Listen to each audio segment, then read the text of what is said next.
ಎಲ್ಲರಿಗೂ ನಮಸ್ಕಾರ. ಧನುರಾಶಿಯವರಿಗೆ ಮಾರ್ಚ್ ತಿಂಗಳು ಹೇಗಿರಲಿದೆ ಅಂತ ತಿಳಿದುಕೊಳ್ಳೋಣ ಬನ್ನಿ. ಈ ತಿಂಗಳು ಗ್ರಹಗಳ ಚಲನೆ ನಿಮ್ಮ ಜೀವನದ ಮೇಲೆ ಯಾವ ರೀತಿ ಪ್ರಭಾವ ಬೀರಲಿದೆ ಅನ್ನೋದನ್ನ ವಿವರವಾಗಿ ನೋಡೋಣ. ಸರಿ, ಈ ತಿಂಗಳ ನಮ್ಮ ಪ್ರಯಾಣ ಹೇಗಿರುತ್ತೆ ಅಂದ್ರೆ, ಮೊದಲು ಗ್ರಹಗಳ ಸ್ಥಿತಿಗತಿಗಳನ್ನು ನೋಡೋಣ. ಆಮೇಲೆ ಕುಟುಂಬ, ಹಣಕಾಸು, ಕೆರಿಯರ್ ಮತ್ತು ಸಂಬಂಧಗಳ ಬಗ್ಗೆ ಮಾತಾಡೋಣ.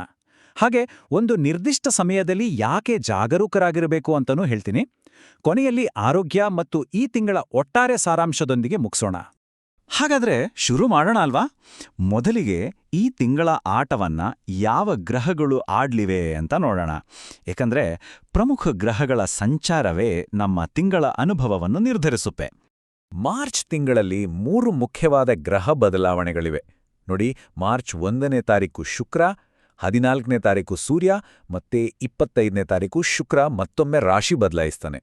ಈ ಬದಲಾವಣೆಗಳು ತಿಂಗಳಾದ್ಯಂತ ಬೇರೆ ಬೇರೆ ಫಲಗಳನ್ನ ಕೊಡ್ತವೆ.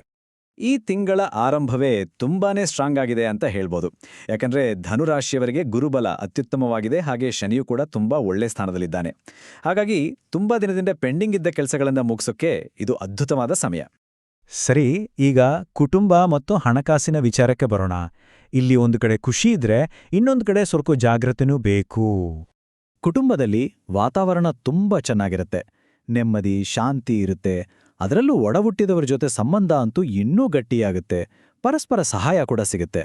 ಆದರೆ ಒಂದು ಸಣ್ಣ ವಿಷಯ ಏನಂದ್ರೆ, ಅವರ ಆರೋಗ್ಯದ ಕಡೆ ಸ್ವಲ್ಪ ಗಮನ ಇರಲಿ.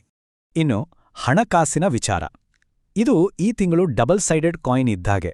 ಒಂದು ಕಡೆ ಶುಕ್ರನ ಪ್ರಭಾವದಿಂದ ಕಡಿಮೆ ಪ್ರಯತ್ನದಲ್ಲೇ ಹೆಚ್ಚು ಲಾಭ ಬರುವ ಸಾಧ್ಯತೆಯಿದೆ. ಆದರೆ ಇನ್ನೊಂದು ಕಡೆ ಸುಖ ಐಶ್ವರಾಮದ ಕಡೆ ಮನಸ್ಸು ಹೋಗಿ ಬಟ್ಟೆ ಒಡವೆ ಅಂತ ಹೆಚ್ಚು ಖರ್ಚು ಮಾಡುವ ಸಾಧ್ಯತೆಯೂ ಇದೆ. ಸೊ ಬ್ಯಾಲೆನ್ಸ್ ಮಾಡೋದು ತುಂಬಾ ಮುಖ್ಯ. ಈಗ ಎಲ್ಲರೂ ಕಾಯ್ತಾ ಇರೋ ವೃತ್ತಿ ಜೀವನದ ಬಗ್ಗೆ ಮಾತಾಡೋಣ. ಯಾಕಂದ್ರೆ ಈ ತಿಂಗಳು ಧನುರಾಶಿಯವರಿಗೆ ಕೆರಿಯರ್ ವಿಚಾರದಲ್ಲಿ ಕೆಲವು ಅದ್ಭುತ ಅವಕಾಶಗಳು ಕಾದಿವೆ. ಒಂದು ಗುಡ್ ನ್ಯೂಸ್ ಏನಂದ್ರೆ, ಯಾರೆಲ್ಲ ಪ್ರಮೋಷನ್ ಅಥವಾ ಸ್ಯಾಲರಿ ಹೈಕ್ಗಾಗಿ ಕಾಯ್ತಾ ಇದ್ರೋ ಅವರಿಗೆ ಈ ತಿಂಗಳು ಬಹುತೇಕ ನಿರಾಸೆ ಆಗೋದಿಲ್ಲ. ವೃತ್ತಿಯಲ್ಲಿ ಮುಂದಕ್ಕೆ ಹೋಗೋಕೆ ಇದು ಬೆಸ್ಟ್ ಟೈಮ್. ಹಾಗಾದ್ರೆ ಒಂದು ಸ್ಟ್ರಾಟಜಿ ಹೇಗಿರಬೇಕು? ಮೊದಲನೇದಾಗಿ, ವೃತ್ತಿಯಲ್ಲಿ ಬೆಳವಣಿಗೆಯನ್ನ ನಿರೀಕ್ಷೆ ಮಾಡಿ. ಎರಡನೇದು, ಪ್ರಗತಿ ಸ್ವಲ್ಪ ನಿಧಾನ ಅಂತ ಅನ್ಸ್ಬೋದು, ಆದ್ರೆ ತಾಳ್ಮೆ ಕಳ್ಕೋಬೇಡಿ.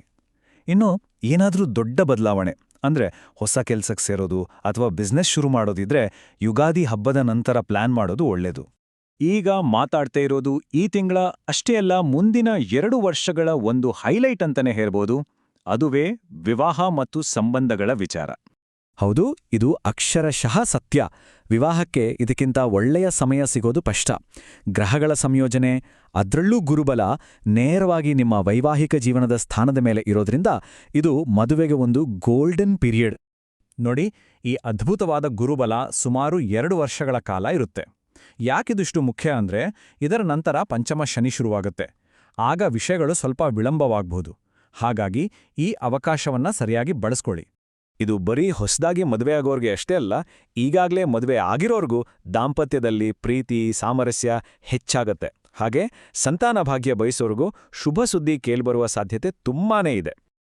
ಇಷ್ಟೊತ್ತು ಎಲ್ಲ ಒಳ್ಳೆ ವಿಷಯಗಳನ್ನೇ ಮಾತಾಡಿದ್ವಿ. ಈಗ ಒಂದು ಬಹಳ ಮುಖ್ಯವಾದ ಎಚ್ಚರಿಕೆ ಬಗ್ಗೆ ಗಮನ ಕೊಡೋಣ. ಇದು ತುಂಬಾ ಅವಶ್ಯಕ.